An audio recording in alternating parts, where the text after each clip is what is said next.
Yeah, and while I'm talking, which might be very interesting with already 61 people in here, but I'd still like to invite people to interrupt me when you have a question. Of course, 61 people, be mindful of each other. But I always love interaction, especially in a setting like this. I had a conference this week with 100 people, 100 trainers in the Scrum.org community. This is kind of dense in 1 hour, so that's interesting how we can interact with each other. So I made a few attempts to do this with a mural board. So let me share that link with you. So you can interact with me while I'm doing this. So it's already there. So thanks for doing that, Sergey. So let me share my screen as well, so you can see what I'm doing. But at some moments, I might ask you to interact with me. So in the meantime, just see if you can access the mural board so we can have maybe some interaction going while we're having this chat. So a little bit of background from my side, not too much, because of course I'm very enthusiastic about the subject that I'm going to discuss, but I'm Ron Eringa. I'm a trainer for Scrum.org. I've been developing the leadership class, so the professional agile leadership class at Scrum.org in the last 4 years, 5 years even. But more importantly, I'm actually helping organizations with their implementing agility in the best way they can. And my focus is on the leadership part. And I got very enthusiastic about that because I see that that's where you make the most impact. So if you can approach becoming agile from a leadership perspective, that's where it really sticks and where we can really make steps. The subject that we're going to talk about is how do you help an organization become more mature with their agile implementation? How does that relate to leadership, and how does it relate to culture in particular? Because culture, to me, is the key to becoming agile. It's the difference also in being agile or just doing agile, I think. So that's what culture is all about, in my opinion. But we're going to talk about culture a little bit more later. Let me just give you a small introduction on why I started diving into this subject. So what I'm doing with organizations is I'm helping them understand their culture so that they can make a better prediction on how good or how bad the agile transformation will move forward. Or maybe even the word agile transformation. And I think Fad and I are very much on the same page on that. We don't like the word transformation because it's more like a state of being than like, suddenly you transform into something new, right? This is kind of, it's a state of being, and there's a culture related to that. And that's the subject we talk about a lot. Well, if you look at your organization's maturity, there's ways to measure actually that maturity. I've been struggling with this for a long time, is with the question that I always get from my clients and my customers as well, is like, what does an agile team look like?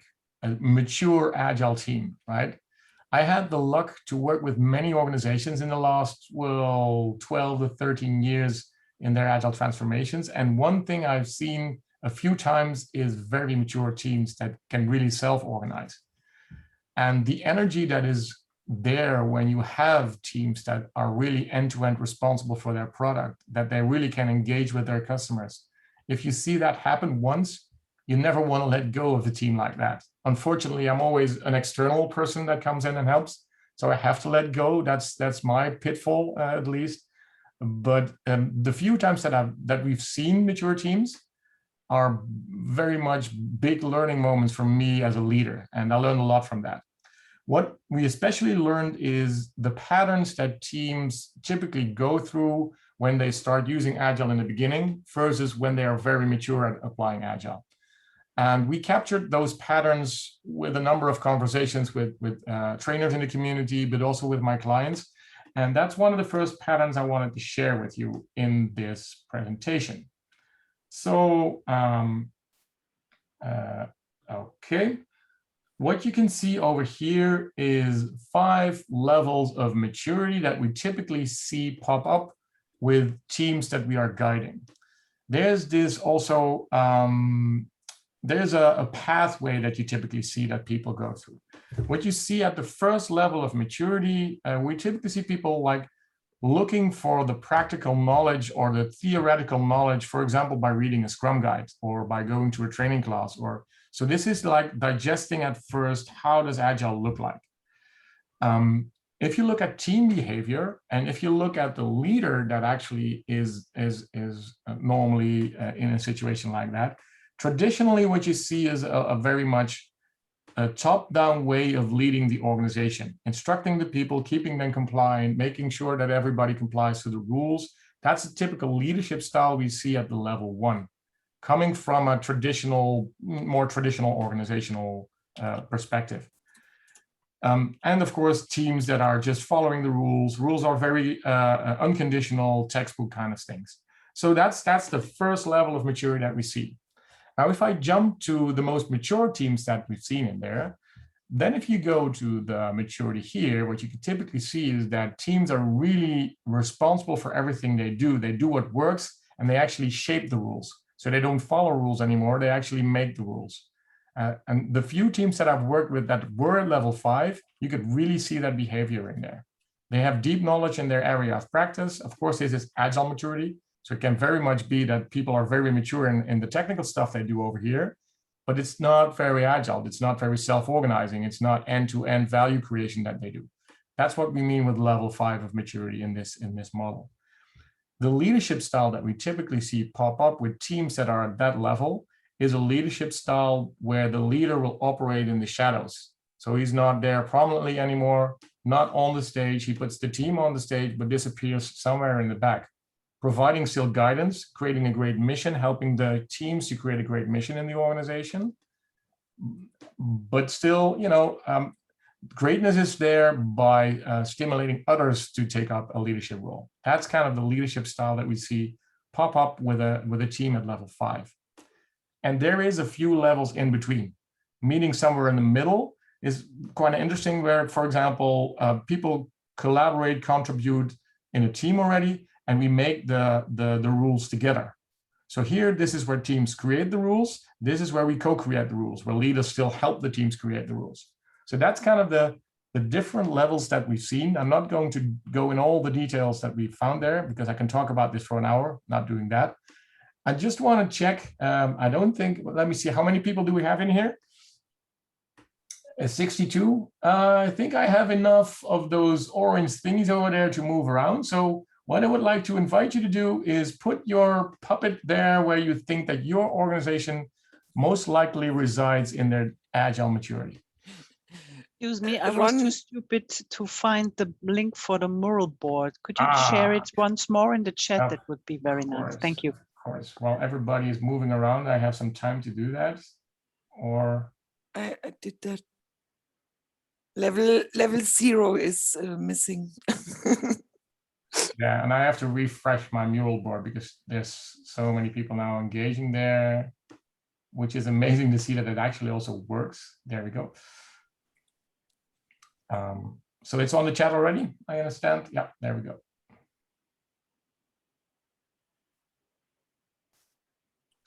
And for those of you who want to know where we are on there, we are at slide number 2. So if you click the outline on the right by selecting the outline there, you just click on number 2, and then you'll see this board right immediately. Or you just follow me down here. Cool.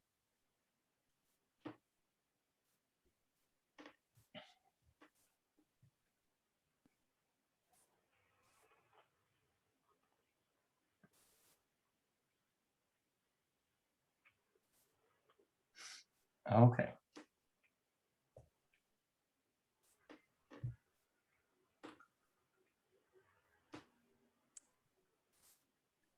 And always interesting to see what kind of pattern appears when people fill in this slide.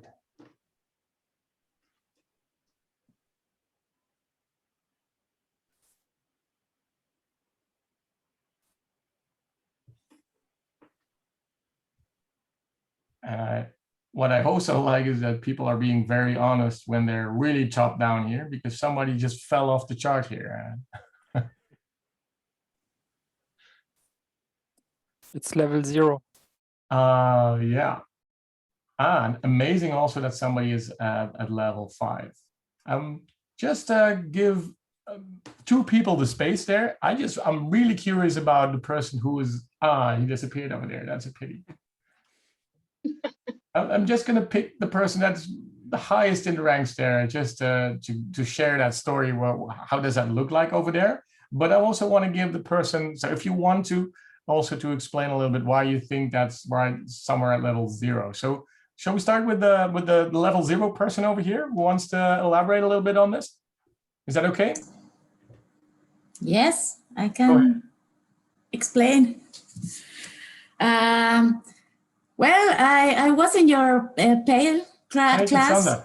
Yeah. So then afterwards, I started thinking, is this operating from the jades or being absent and not caring at all?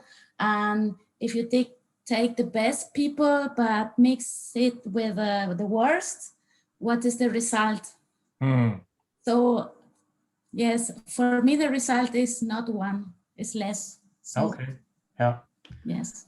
And actually, it's not a bad thing if you can conclude that it's level 1, because there's a lot of things to gain when you're there as well. So this is also what I have to explain when we work with teams. We use this model to understand where we're going with this. So that's a good insight. So thank you for sharing that, Constanza. And the person who is over here, we would like to explain that one.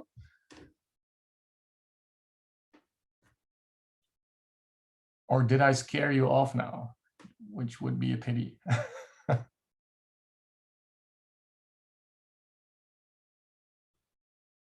No?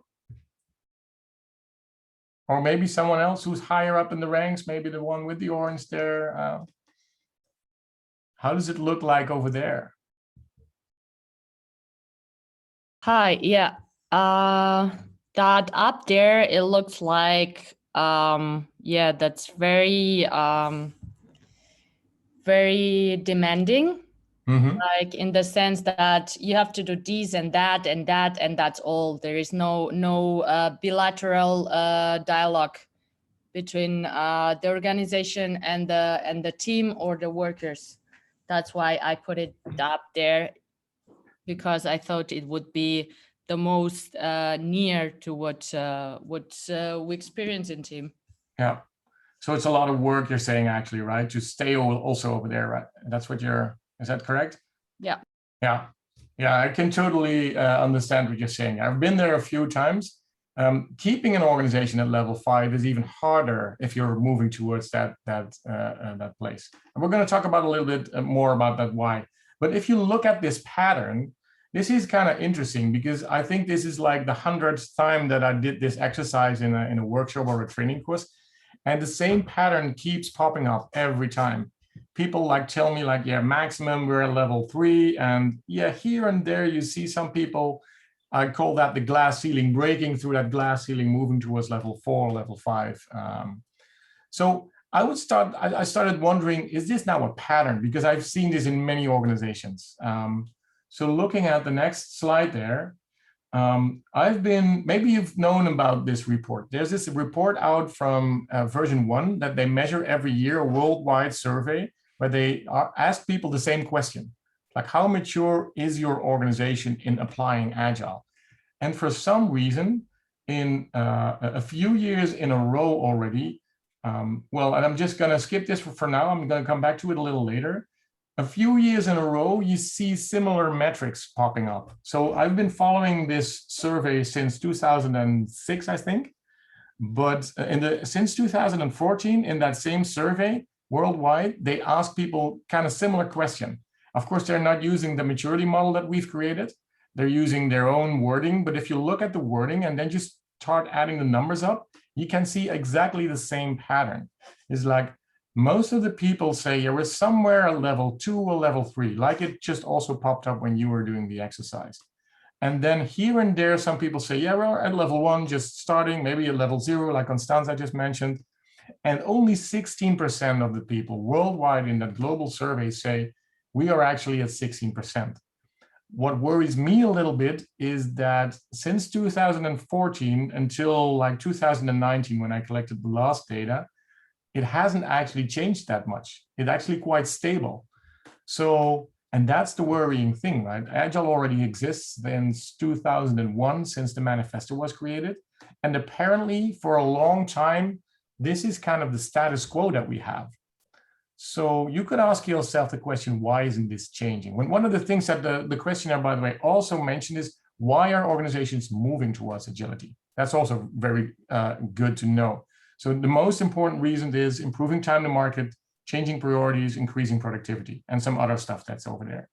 But this one is also, by the way, also interesting, improving business and IT alignment. Those are the most important reasons. And I think it's important to know why people are moving in the first place before we start asking questions about maturity. Knowing this pattern, you could ask yourself the question, what's going on over there? What's the reason for people to not going past that level 3 of maturity? And that's also in that survey. And that's a pattern that I also have witnessed. So what people say in that survey, what's the most important reason, causes of this immaturity? Number 1 reason, resistance to change. The number 2 reason, that's that new yellow thing over there. Since 2018, that's one of the answers people also could choose in the assessment system. They say, yeah, leaders aren't participating well enough with this transformation. 3rd reason, inadequate management support. That's in the yellow section over there. 4th reason, in the blue area again, organization culture at odds with agility. And there's 2 more reasons. It's a lack of skills and training and education. So if you just look at the blue, the yellow, and the green areas, there's 3 categories actually that people say, this is why this isn't working for us, or that is why not we're maturing. The first one is related to culture. So what people are saying is this culture that we have in our organization actually fights with the Agile values, or it doesn't match with it. And there's friction between the systems. That's what people say. That's the blue areas. And I think it's almost 1/3 of the people who answered the questionnaire on a yearly basis keep answering that question over and over again since 2006. The yellow ones are more related to leadership development. The green ones are more related to training and education. But I think all 3 of them is a responsibility of management and leadership in the organization. Just some reactions to this. Is this a recognizable pattern? Do you see that happen in your organizations as well? Anyone who wants to reflect on that? I could, of course, but it's much more interesting to have one of you. Yes, we have. So could you, Ursula, mention, what do you see there? We have a big gap, I would say. Mm-hmm. And the gap is between IT and business, between leadership and the technical part. Mm-hmm. And it's, I think it's more a problem of leadership resistance to change, I would say. And what do you mean with leadership? Is it really aimed to management or leadership in general? The business management. Okay, yeah, that's recognizable. Yeah, and I hear this remark a lot. So this is a typical pattern that you see popping up in almost, especially if it's a large corporate organization, you see a lot of these kind of problems pop up. And of course, a lot of discussion stay like in the area of it's a culture problem, and that's about it. But of course, I want to dive a little deeper. I want to know what's going on with the culture. I want to make that tangible. And that's exactly the friction that I bumped into when I was doing leadership development in organizations around Agile teams, is what can I do as a leader to work with culture to enable a more Agile way of working, so that teams are actually, put in an environment that actually grows agility, that stimulates Agile to grow. And that's, that's the field of work that I've been engaging with my organizations within the last 10 years. So let me share with you a little bit on culture. And there's this exercise that I'd like to do with you. There's only a little bit of space over there. It's like 6 times 3, 6, 8, 48. So not everybody can drop their sticky note. So let's see who picks the sticky note first. So let's leave that up to a little bit of chaos. But could you try to explain what would your definition of culture be? So let me move a little bit up there. So what is your definition of culture? Try to put that in a few words onto a sticky note.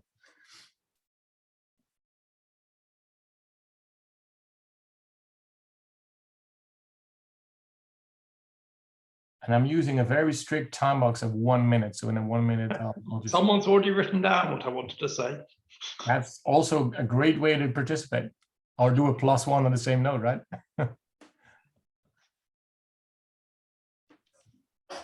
And while you're doing this, I'm trying to zoom in so that everybody can read what's on here. So keep the sentences short so everybody can read it in a view like this. There we go.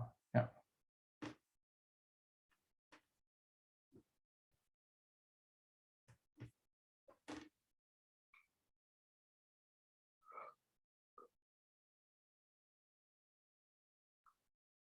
I see some patterns popping up there.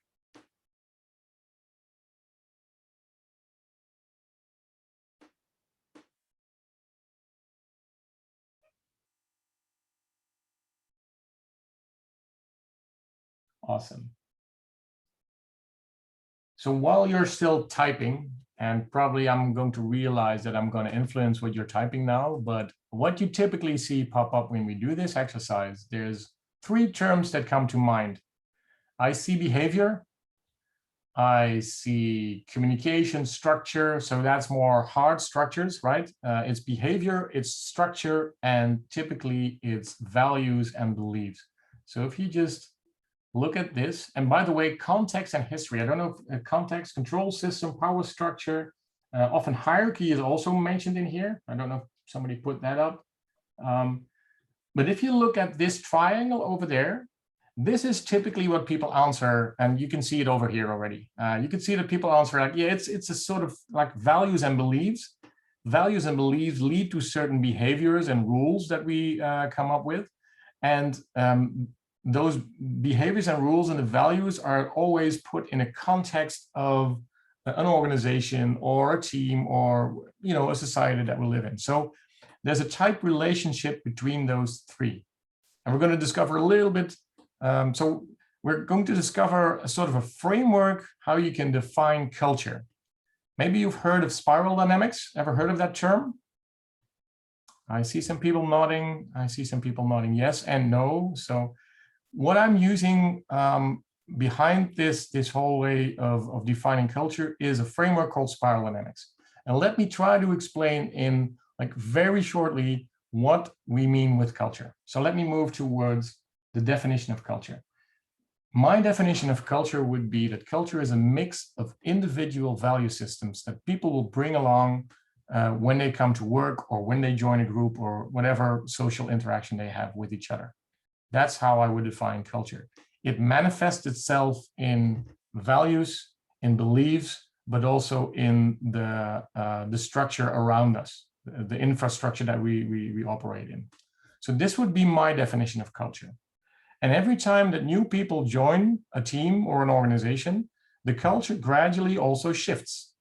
So culture can change. It does change all the time, actually. Of course, the notion of an organization culture is what we have established over time in history, actually. But this would be a very simplistic way, but still a first attempt of defining culture. Any questions related to that? Nope. So then let's show you how I would dive into those value systems that I mentioned.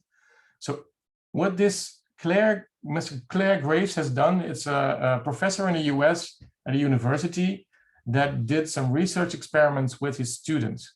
And what he found is they were doing psychological, sociological studies, and he found 8 value systems that people use on a day-to-day basis to shape their world, to create filters so that they can make sense of the world. So those 8 value systems he discovered everybody is carrying around those values along with them. Everybody has a certain acceptance or rejection to those 8 value systems. And the interesting thing is that you can actually measure that stuff. So that's what I've been doing with a lot of transformations in organizations. I've been trying to measure the culture by using these value systems. I'm not going to go too deep about the material because probably we'll spend like 2 days on discussing that, which I just did, by the way, today. So let me try to explain how those value systems start appearing. As mentioned in the slide over here, there is a relationship between values, context, and the rules that we create around that. Especially the values and the context that we live in. That is what Claire Graves has found in this value system that he discovered. So what he found is that while we humans went through history, we ended up in situations that, for example, there were big shifts in the stuff that we invented. For example, at some point we started inventing that it would be a good idea to live in communities, because as a community, probably we're much stronger than when we were wandering around the savannas and doing it all ourselves. And because we started living in communities, we started developing a new value system. That's the purple value system over there. And in human history, there were a few moments in the time, for example, when we discovered weapons, when we started exploring the world with colonialism, when we started discovering capitalism, that actually led to the development of a new value system. So through human history, we see gradually a development of new value systems that we incorporate. So how you should look at this is like sort of a Russian nesting doll. Every time that we end up in a new situation, our brains start creating new connections and create, in the long term, 6 to 7 years, a new value system based on that. So that's what we humans have been doing in the past. Nowadays, we typically are in between orange and green. So that's kind of where we are right now. And there's 2 value systems that Claire Graves discovered that might be a little bit in the future, but it's coming. So he could measure that as well. So that's kind of interesting. So this is also what they call the second tier value systems. It's a fancy word, but these are the value systems that he discovered by his research. And by using those value systems, you can describe culture in an organization. So let me try to do another exercise, and we're not going to do that together. So I'm going to do it for you so you can follow a little bit, just to describe a little bit more what these value systems are all about.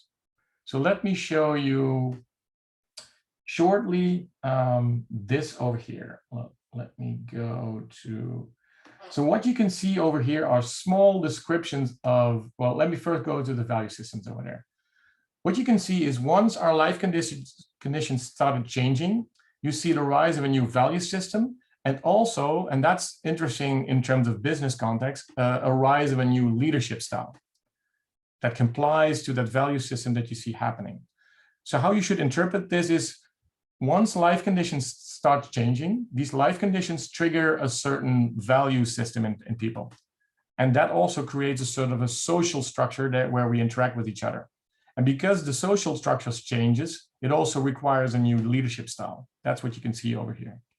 So how this works is, when we were still living in very individualistic situations, Maslow pyramid stuff, we need to survive in a world where there's almost no food and we are continuously looking for food and shelter. What we kind of developed is a value system of staying alive. So that's the value system that goes along with this. In a value system where we have to stay alive, there is not so much leadership going on. So leadership style that goes along with that is actually none, at least not that we know of. Once we started living in groups, those groups needed somebody to keep the group together. So they needed a leader to keep that safety going on there. So the value system that you started seeing appear there is, where is it? Making the world know we're all connected, laws, hierarchy, maintain traditions, there it is. So the value system that you see pop up in the purple system is a value systems where we can maintain traditions and keep the status quo, keep the group safe, right? That's what we're trying to do there. You often see it, by the way, because this is, of course, historically, this is how our value systems developed. In a business context, you see this with family companies. So any one of you have ever been in a family company, that's the typical behavior that you see over there. So the leadership style that goes along perfectly with that is, let's have a look. Create, maintain strong bonds and provide shelter and safety. That's a leadership style that works best in that purple value system. Keep the group together, basically. That's what you do over there as a leader. Now we started understanding how we could actually beat a person to it, or become more powerful than another person, especially with the invention of weapons and stuff like that. Of course, in a business context, you don't see that anymore. However, in a business context, you see the need to be strong and powerful. So that's exactly the value system that follows next to that system. So moving away from purple to red probably means you're going to invest in being very powerful. And the leadership style that goes along perfectly with that is to confront people, show strength, and suppress resistance. So this is where dictatorships, for example, also happen. I think in the US, they're very happy that they moved away from a leader that was using a lot of red in his leadership style. And you can see where that leads to. The storming of the Capitol that happened somewhere in the beginning of the year is a perfect example of people being forced into a red value system. So that's how leadership styles actually work together with the value system there. That's the red system. To get rid of that, so the negative annotations of that red system, to get rid of that is probably good to install a government where you don't allow that to happen, where there's rules that people comply to. So keeping people compliant and providing rules and stability is a way to actually get rid of that all leadership style there. And of course, the value system goes along with that is laws, rules, hierarchy, and giving people a meaning. Religion, for example, is a good example of that. So that's the blue value system.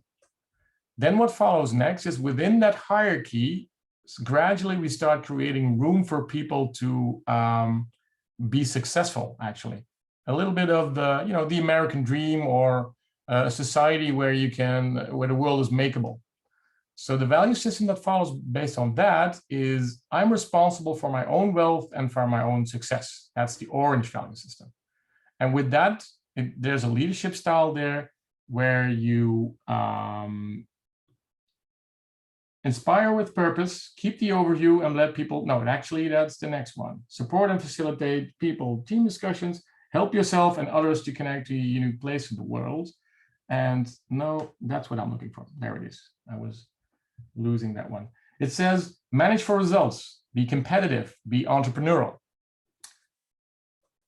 Many of you recognize that. This is kind of where most corporate environments that we know is, that's like 95% of the corporate world. We can be successful, we can do a competition, we can win. Actually, that's kind of the idea of this value system. That's the leadership style that goes along with it. This is interesting. So now we have entered the Agile space. That's, well, green, not accidentally, also a green space there. The green value system actually moves away from very individualism. That's the orange system, towards more, if we want to be successful together, that's probably much smarter, because all these brains together in a team can help you circumvent that individualism that we have in the orange system. So moving to the green system is probably a good step if you're in the orange space. So collaboration and growth through teamwork is a value system that pops over there, with a leadership style there where you support and facilitate people and team-centric decisions. That's where self-organization starts to happen. Next value system. And there's two more value systems that are more futuristic. Some organizations are already experimenting with yellow, for example, where we can make the world a better place, especially when we are bumping into issues like scarcity, like real problems that we're seeing all over the world appearing, like there's not enough resources for everybody. For example, now with COVID, like the richest companies in the world, they all get all the vaccines. I read a news article this morning. And the poorest companies or the poorest countries in the world don't get vaccines. That's kind of the space where you would go if you get into a yellow value system. With a leadership style there that actually uses purpose. Keep the overview. And then, of course, the last value system, we are all connected on a very energetic level. That's very far futuristic stuff, so I'm not going to talk about that too much. Most business contexts aren't in that place. Or let me turn that around and the leadership style where you could help people see their place in the universe, actually. So we're not going to talk about turquoise too much. The reason, well, most organizations are somewhere using value systems between purple and yellow. That's what we see mostly in many organizations. This is the theoretical part behind this. But what I would like to share with you now is how do I use this in a leadership perspective when we move towards more agile, when we are using this for agile transformations. Are there questions based on this? Can imagine there's a lot of information that pops up. Ron, I understand that what you said as a development steps or the development timeline. But do you think that that our value system, what we believe, it will change when the circumstances, when our environment even change? For example, when now we are living in peace and we believe in some values, and not assume we will have war in Europe, and I think that our values will change directly or not. It's very interesting that you mentioned that. Well, the COVID crisis has given me some very rich opportunities to discover these kind of questions. And I recently facilitated a session with a company. So I did a leadership class in a company where actually they had a war situation going on recently. It's a very successful company. They were very much orange driven. So they're, success winning. It's an insurance company, by the way. And in that insurance company, they actually told me, we just came from a war situation. So what you would probably see, and I didn't, of course, do the assessment system there, but from what people were telling me, you could see that there was red popping up again in a system like that. So yes, people move back and forth through those value systems. And I think that's in any culture that you reside in, if it's in Germany or in the Netherlands or in any part of the world, and we did a 2-day workshop today and yesterday, where we actually had a very interesting chat about that because people from all over the world participated in that. You have government cultures, you have company cultures, you have team cultures. Even within a company, you have teams that have a mixture of all these colors on board. So you cannot, we call this paintballing. You cannot say like, there's a company who has, for example, only red because they are now in a war situation. But you can say like, yeah, this company was in the orange space for a long time, trying to move towards green because they were doing an agile transformation or whatever you want to call it. But suddenly they were confronted with a lot of blue and red behavior, and that caused them to shift backwards a little bit in their system. And that's typically what I see. So whenever there's, for example, a takeover by another company or suddenly teams of people move out of teams, there's a shift in culture inside a team or in the organization. Does that make sense, Fahd? Yeah. So the question, of course, would be, and of course, 1 hour is way too short to go into all the cases that I brought with me, but how would you use these insights? How would you wear that glass of culture when you look at a change that you're about to do in an organization? Who of you here, for example, is a product owner? I see 1 hand, 2 hands. Who of you is a Scrum Master? More hands, or maybe even a coach. Yeah, some more hands popping up. So this is kind of what I've been doing, for example, with my clients. I was a manager last year during the COVID crisis, responsible for 8 Scrum teams. And what we started doing is we started digesting these color systems. We started adapting the language, so using the color systems to describe what we were seeing in the organization. So for example, I had a Scrum Master that worked with 2 people in his team, and they had a conflict going on. And they tried to figure out what's going on over there. Why is this conflict there? Why are people clashing with each other? And they started using a language based on these color systems on why the conflict was happening. So as a Scrum Master, you could use this to either resolve the conflict or put it on the table so everybody can have a good conversation around that. Let me give you a different example. Who of you is using the Scaled Agile framework in their organization? Sort of, no one? Or has considered doing that? Which one? Safe? Safe, yeah, Yes. safe. Yep.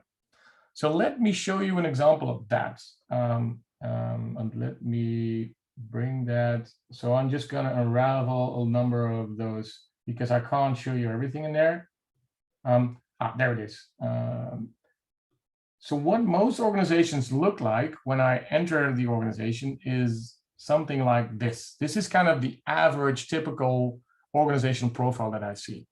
Customers, they want faster response from their company. So value creation needs to improve, or the speed of delivery needs to improve. What I mean with a green customer, actually saying like, yeah, we need to speed up and we need to improve the value creation process in this organization. So customers are asking for green, to collaborate more, to deliver results based on value creation.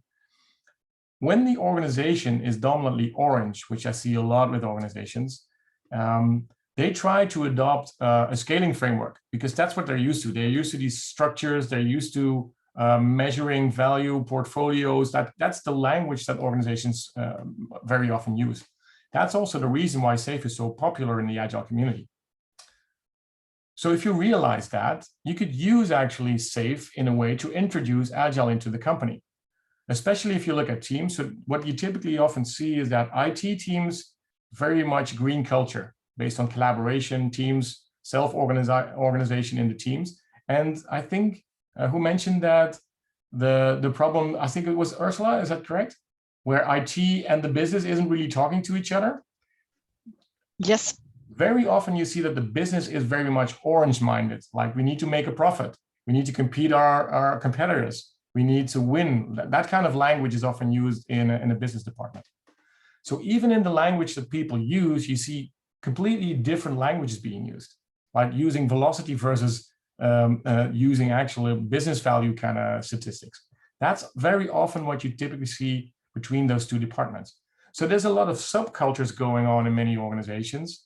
And what I'm trying to do is to actually measure that. So before I even tell people like, let's go and do a transformation using SAFe, which is a very orange-minded way of introducing Agile in the organization, let's first measure what are the subcultures in this organization. So it's a way to understand where do we start with this, right? What is a wise thing to do? Or you could, for example, use LESS or Nexus as a scaling framework. If the organization itself would be more green, you'd probably lose a less thinner way of introducing Agile in the organization.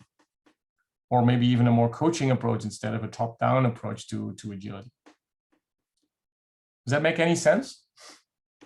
So the question here would be, what do you do in your leadership role, regardless if you're a manager or a Scrum Master or a product owner, at your level in the organization? Because if you're a Scrum Master, for example, when you zoom in here, of this team, knowing that there's a person there with a lot of red on board and maybe a person with a lot of orange on board, it's probably good that you understand how to deal with that. So how do you cope with a person like that? Or if you're in a team like this, for example, what I see a lot with operations, there's a lot of rules and a lot of hierarchy and a lot of structure in operations departments very often. So can you cope with the blue parts of that team? Are you able to talk to the people who have a more blue mindset in the organization? So if you start looking through that glass of culture in this way, the question would be, how could you adapt your leadership style in order to work with a team like this, and also to make that team collaborate, for example, with a business team like this? So how could we bring that together? How could we design a structure that works for both of them? And of course, 1 hour is way too short to give you some ideas on that, but just to share a little bit of how we do that, I'll go back to this one. Because what we've done is I've built a Trojan horse, which is called the maturity model. So this is a kind of a trick. Knowing that many organizations are communicating to each other in an orange way, making plans, right? Defining the plans up front. I often get the question of managers in organizations like, how will this agile transformation advance? Could you give me a plan for that? Well, the worst thing you could do is tell them, like, from front to end, this is going to take you 3 years, this is a step-by-step approach, and this is how it's going to go forward. Of course, obviously, it doesn't work like that. But if you don't answer the question, you will actually, the need of somebody in an orange-blue domain, like you see over here, which is level 1 or 2 in the maturity model, if you don't give a person like that, like a sort of a plan to look forward to, you're going to lose them in the process. So what we're doing here is, by creating a maturity model, is creating a language that helps leaders to understand, oh, this is how a transformation could look like. Of course, I have to warn them, like, it's probably not a good idea just to follow the plan or just, turn this into some kind of HR mechanism where you say, okay, now everybody needs to move to level 3. That's not a good thing to do. However, it is probably a good idea to explore this a little bit. So how could it look like when we would move, for example, to level 3? And have card games or interaction going on in the organization around that conversation. What I've also seen, for example, if somebody is really in the Agile space, somebody who is an Agile coach or a Scrum Master is very experienced, if I give Scrum Masters a maturity model, I always get resistance. People hate maturity models if they're in the green zone, because they want to talk about this stuff and not impose a maturity model onto people. And I get that. But if they understand why I'm doing this, it's just, you're talking orange language, you're talking plans, you're talking, right? That's what we're trying to do here. So using a maturity model to introduce agility is probably a good idea when I'm acting in an organization that's very much blue-orange minded. As soon as the organization shifts, if it moves to a more green zone, I'll just throw away the whole maturity model, and we just have good conversations around this. So this is kind of an example of how we adapt our leadership style or our way to approach transformation when we are aware of the cultural limitations that we bump into. And of course, there's much more material that we could speak about. I'm also very much willing to stay around for another hour and discuss this a little bit. So if you're good with that, that's exactly what I'll do. But I would like to give you the opportunity to ask some questions around this if you want to. And that's where I have a lot of other slides there where we can go through. So is this a normal thing you do normally, right? So just a short question and answer round. So let's give you the stage to talk. So go ahead.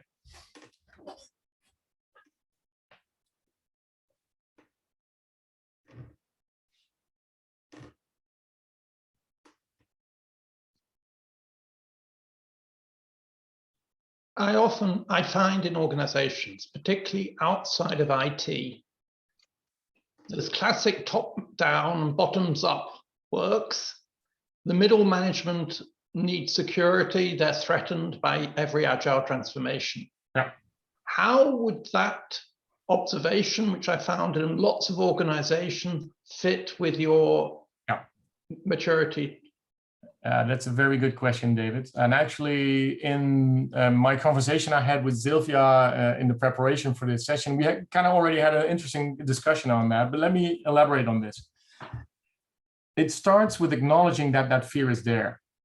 So if I work with middle managers, I realize that, telling them we need more self-organization, we need teams to take up responsibility for the work that they do, probably also means that they need to let go of stuff. It also means that I need to help them understand what comes in place of that. And that's exactly the conversations we're having, for example, with the company I currently work with. So we know, for example, that some roles will actually change, and they will not change overnight as well. So what we're trying to do is trying to figure out why in the first place do we need that responsibility to move to the teams? Why does the organization benefit from that? And obviously the answer, of course, is, looking back at the reasons why organizations move into agility, we try to accomplish, a faster time to market, or dealing with changing priorities because the world is changing faster and faster. That's the reason why we do it. So it always starts with understanding this why. So we have to make that connection first, right? The next thing to do then is acknowledge that this is going to be impactful for a person who is in a management position. For example, one of the examples that we're currently working with is the managers that I worked with last year in the company that I work with were used to doing the annual conversations about personal improvement for people. What we've been doing in the last years, we've been actually engaging with the Scrum Masters to facilitate those discussions. Why? Because people really needed that, especially in the COVID situation, because the managers weren't able to speak to everyone in person. They haven't seen them in 1.5 years. And the only one who actually does see them is the Scrum Master. So this COVID situation, for example, is a perfect example of how organizations start realizing that self-organization is very good because, it's impossible to oversee 70 people. I was the manager for 70 people. If I would have started planning a one-on-one session with every employee in that group, I probably would have been done by now since March last year. So that's kind of how difficult it gets. So, but acknowledging that it's hard to let go of that stuff and it won't happen overnight is one thing. It's also helping, for example, roles like a Scrum Master. How do you facilitate a session like that? Because not everyone feels comfortable in doing that. And that will be also the new role of a leader, is making the shift from a very operational management role is in the first place very awesome, because all the managers I work with so far, they keep telling me, yeah, my operational role is now shifting more towards coaching and stimulating people, which is very much engaging in the organization. So I haven't met a manager that actually told me like, yeah, give me more operational stuff to deal with, right? I'd like the teams to take up the crap, and I like to focus on the strategic stuff that helps the teams forward. But by acknowledging that it is hard to move from that space towards a space where we have to motivate people, and probably we'll need some knowledge in the organization as well to make that shift. I think that's where it starts, acknowledging that it's hard and helping each other with that. Does that make sense? Yes. I also would be interested in saying, you've got this, what I see as a typical organization structure that's maybe start an agile transformation, how it would fit with your color scheme. Yeah, so let me show you how we are actually doing this in organizations. So for example, this is a picture that we actually digested today a lot. This is a measurement that I actually did in the organization I currently work with. Also for the Andrena people, this is the new stuff that I'm very much excited about. I used to do this myself by calculating the averages, but I'm now working with an organization that actually has professional measurement tools to actually measure that culture based on this model. And what you can see here, for example, this is a manager who actually lives in a dominantly orange space. So this is a management team with a lot of orange in there. What you can see in the purple here is the management team has 2 people in there that actually founded the company. So that's where the purple is coming from. So this is like, we love to work in this organization. We really believe in the mission and we want to stay in this organization for a long time and really feel connected to the organization. So this is the management team. Now, what this management team sees in their organization culture actually is that their organization culture is moving towards agility and to much more like letting go stuff. And the management team is struggling with that. The teams are continuously telling the management team to let go of stuff. And just by acknowledging that that is there, you get an open conversation in the organization of where do we want to be as an organization? Why is it so important for us to move to green and more yellow behavior?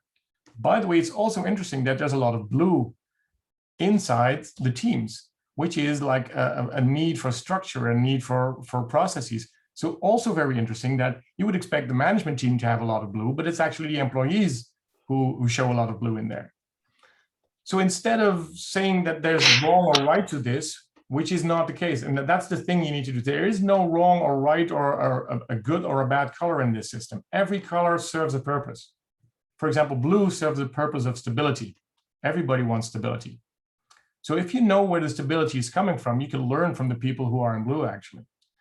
What you can see in the structure, for example, there's again a different color in there. So By having these kind of conversations, by doing an organization-wide assessment, you could actually see where is this organization currently and where does the organization want to move from the management perspective, but maybe also from the team perspective. So that's how we measure and talk about this stuff. Does that make sense? Yes, thank you. Yeah. Okay, before we continue with the other questions, I would like to real quick close the session officially, at least for today, so that we can follow our old tradition, as we've always done it that way, Cool. to have the chit chat afterwards. Yeah. So if you'd be so kind, stop sharing for a moment. I would like to take over again. Of course I can. There we go. Yeah. Thank you very much.